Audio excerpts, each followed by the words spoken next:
Bienvenue dans cette nouvelle vidéo. Aujourd'hui, on va voir ensemble à quoi servent les émotions et pourquoi parfois ça déborde, comment ça marche. Au début du développement personnel, j'ai appris que les émotions servent à nous faire prendre conscience de nos besoins. Et donc les hypersensibles, c'est comme si on n'avait jamais eu ce mode d'emploi, on avait cherché à savoir quoi en faire sans jamais comprendre qu'en fait il fallait encore une fois partir de nous. Souvent, là, dans ce que je partage avec vous, c'est que moi-même, j'ai pris conscience que j'attendais tout de l'extérieur et qu'en fait, on va apprendre, voilà, petit à petit à se recentrer et à voir ce que ça veut dire. Tout est là, tout vient de l'intérieur. Hem, il faut être soi-même avant d'aller, faut se connecter à soi avant d'aller se connecter au monde. Donc les besoins derrière les émotions, voilà. Si je me connecte, par exemple, à la tristesse, j'ai besoin de réconfort.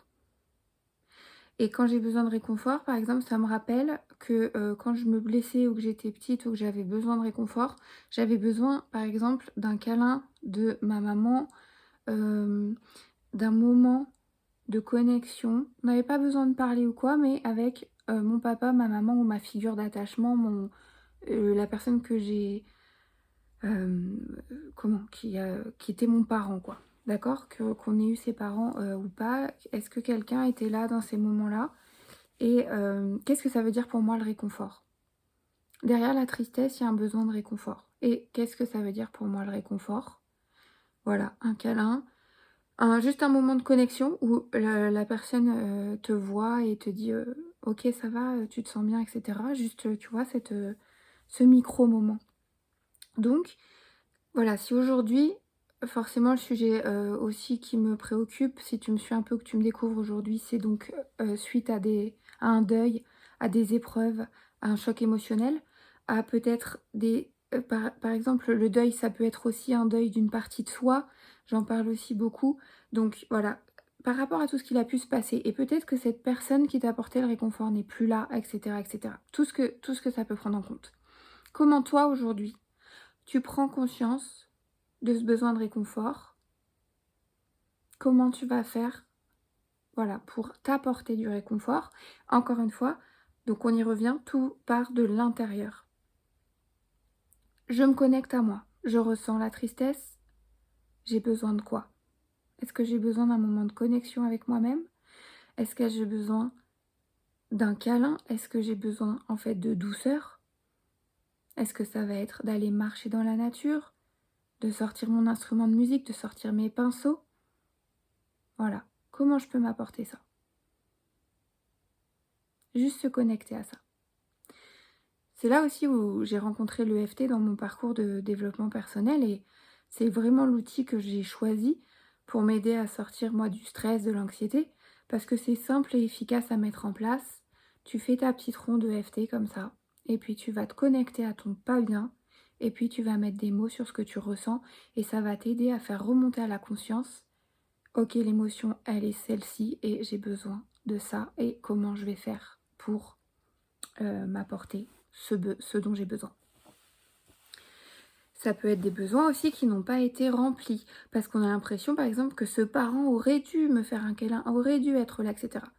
Bon, ça n'a pas été fait, ça n'a pas été le cas et donc aujourd'hui, voilà, de passer de faire tu vois, on dit souvent, de faire de l'épreuve de vie un cadeau.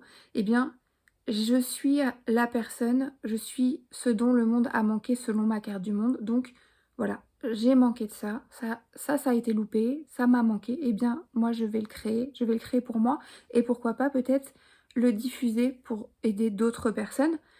C'est en ça que c'est, transcender, transmuter et faire de l'hypersensibilité une force ou quoi que ce soit d'autre. C'est voilà, moi j'ai vu les choses comme ça et aujourd'hui, est-ce que ma vision des choses peut apporter, aux autres? Parce que moi je suis en train de me guérir moi-même et que je me dis que peut-être ça aurait un sens pour aider d'autres personnes. Donc voilà, devenir ce dont le monde a manqué selon toi, t'apporter le soutien, le réconfort dont tu as besoin, et cetera. Et puis transmuter ces épreuves, cette souffrance, voilà. Qui n'a pas vécu un deuil, un choc, une épreuve. Les épreuves sont faites pour être traversées et donc il faut juste un peu s'outiller, s'entourer pour traverser ça le mieux possible, avoir des outils de compréhension, avoir des clés qui vont te ramener dans une bonne... rééquilibrer tes interprétations et tes perceptions, puisque à chaque fois je rebondis vraiment sur cette phrase de Lise Bourbeau, ce sont nos interprétations et nos perceptions des faits qui créent notre souffrance et non pas ce que quelqu'un est ou ce que quelqu'un fait. Donc ça, c'était par exemple pour la tristesse. Pour la colère, par exemple. La colère, ok, je me connecte à la colère. La colère, c'est une limite qui a été dépassée, une limite qui a été franchie. Mes limites ne sont pas tes limites ne sont pas celles du voisin, ni celles de tes parents, ni celles de ton entourage. La colère est là pour te dire j'ai besoin de remettre cette limite en place, de poser cette limite, de venir créer une ressource en moi pour que cette situation ne se reproduise pas. Parce que ça me met en colère. Et ça veut dire que c'est pas possible, c'est pas acceptable. Je ne peux pas supporter ça. La colère, c'est un bon indicateur pour rediriger ta vie, remettre du sens, prendre une nouvelle direction, prendre une nouvelle voie pour aller vers la joie, le sens, la sérénité, tout ce que toi, ce dont tu as besoin, d'accord? Moi, c'est vraiment, voilà, la paix intérieure, la sérénité, la joie, le sens. Après, donc, les épreuves. Après, faire ce deuil, en fait, voilà, de ne pas pouvoir rentrer dans le moule, de ne pas être comme tout le monde. C'est comme quand tu as cru au Père Noël pendant des années et qu'un jour tu apprends qu'il n'existe pas. Bah là, c'est comme si j'avais cru pendant des années que j'allais finir par réussir à rentrer dans les cases, à cocher, à rester dans le vert là, et puis à plus passer dans l'orange et le rouge. Hein. J'ai encore vécu ça dans des entretiens au boulot, et puis des... Comment ça s'appelle, l'entretien professionnel, tous les trimestres, on te met des couleurs, etc. Et Nina, elle croyait encore qu'elle allait rentrer dans les couleurs et dans les cases, non. Donc petit deuil encore ici, où je me dis, bon, bah, je ne rentrerai pas dans les cases. Je suis en colère, ok, ça veut dire quoi? Ça veut dire que c'est... Ma limite, elle est là, c'est pas possible. Donc je redirige. Je veux pas forcément rentrer dans l'entrepreneuriat, je veux pas forcément être toute seule. Voilà, moi je voulais me connecter aux gens, je voulais être utile, etc. Bon, la vie t'envoie ça. Voilà. Est-ce que tu peux, avec cet effet miroir tout le temps, venir observer à l'intérieur, qu'est-ce qui se passe, qu'est-ce que tu apprends, au lieu de rester en colère contre l'extérieur, de rester figé dans le passé, de créer une histoire sur l'histoire, de rester dans la souffrance. J'y suis passée, j'ai mis du temps, ça, il faut switcher, et voilà. Et c'est en ça que le coaching me paraît super important, pour te prendre là où tu en es, sur des questions vivantes et concrètes pour toi, en ce moment. On va pas chercher des trucs dans le passé et tout. C'est toi, à la lumière de ton histoire, qui va aller chercher, voilà, tu vas observer avec des nouveaux filtres, des nouvelles grilles de lecture, ton vécu, ton histoire, pour... Ah, mais en fait, il fallait... J'aurais pu apprendre ça. Ah, bah ça m'a appris ça. Ok, bon, bah ça, aujourd'hui, c'est clair. Donc, à la lumière, aujourd'hui, de ta nouvelle connaissance qui est une émotion est là pour te dire j'ai besoin de ça, ça ou ça. Voilà, est-ce que tu peux revenir vers toi, te recentrer et donc venir habiter ta maison, j'appelle, partir de l'intérieur pour aller vers l'extérieur et ne plus se mettre en victime et dire l'extérieur me fait mal, l'extérieur me rend en colère, l'extérieur me rend triste, l'extérieur me fait souffrir. Alors qu'on l'a vu, c'est une interprétation interne, puisque, voilà, moi par exemple aujourd'hui, si je parle avec des gens qui sont très très en souffrance, très très malheureux, je pense que je peux repousser certaines personnes parce que, non mais elle est perchée, c'est les bisounours. Bah oui, parce que c'est trop loin de toi, ton interprétation aujourd'hui, qui est dans cette souffrance, cette victimisation, par laquelle je suis passée, vraiment, vraiment, vraiment. J'ai eu un accident de voiture, mon frère a été traumatisé crânien, j'ai perdu mon papa, il a décidé de mettre fin à sa vie, etc., etc. Il y a des trucs, des traumas, chacun a des épreuves de vie. Et donc, voilà, est-ce que tu veux faire partie aujourd'hui des personnes qui disent j'ai appris, j'ai compris, j'ai évolué? Ou alors rester dans: «Mais non, mais c'est trop souffrant, je ne peux pas, c'est pas possible, c'est les autres, c'est la vie, c'est trop souffrant, je ne peux pas». Et là, encore une fois, c'est OK. On en est là où on en est. Le chemin, est vraiment il y a pas de il y a pas de règle.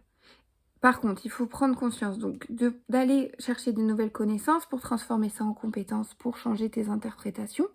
Et puis, il y a aussi peut-être au niveau du système nerveux. Il y a certaines personnes qui, au niveau du système nerveux, ont interprété des traumas, de la souffrance, et cetera, ont été trop soumis au stress longtemps. Alors, dans la durée, dans la fréquence, enfin dans la tu vois, toutes les comment? Toutes les en durée et en intensité, voilà, c'est ça que je cherchais. Donc ça, c'est voilà, si pour l'instant tout ce dont je parle, c'est, OK, d'accord, je comprends, mais voilà, le système, il est un peu figé, il comprend, mais eh bien ça vient de ton système nerveux qui a besoin d'être remis en sécurité et ça sera l'objet des vidéos sur le nerf vague, la théorie polyvagale et cetera, que je t'invite vraiment à aller regarder, pour voilà, d'une part se remettre en sécurité et après peut-être, ou dans l'ordre que tu veux, mais voilà, avoir des connaissances sur le mode d'emploi des humains, en fait. Le mode d'emploi des humains, c'est ça, c'est les émotions, en fait, ça sert à nous dire qu'on a des besoins et avoir des besoins, ce n'est pas égoïste, c'est humain. Ça, c'est aussi dans la communication non violente, par exemple, avec Thomas Dansembourg qui nous dit: «On a tous, en fait, des nappes phréatiques, ce sont nos besoins fondamentaux que tous les humains ont.